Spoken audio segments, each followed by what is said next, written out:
ကျွန်ုပ်သည်ဘေးရန်ကင်းကွာချမ်းသာရပါလို့၏စိတ်ဆင်းရဲခြင်းကင်းရပါလို့၏ကိုယ်ဆင်းရဲခြင်းကင်းရပါလို့၏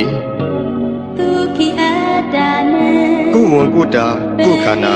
ချမ်းသာစွာမွေးမြူနိုင်ရပါလို့၏ကျွန်ုပ်၏မိဘနှစ်ပါးဆရာသမားအားလုံးညာတကာမိတ်ဆွေအားလုံးတရားကျင့်ပေါ်များအားလုံးဘေးရန်ကင်းကွာချမ်းသာကြပါစေစိတ်ဆင်းရဲခြင်းကင်းကြပါစေကိုယ်ဆင်းရဲခြင်းကင်းကြပါစေကိုယ်ဝန်ကိုယ်တာကိုယ်ခန္ဓာချမ်းသာစွာမွေးမြူနိုင်ကြပါစေ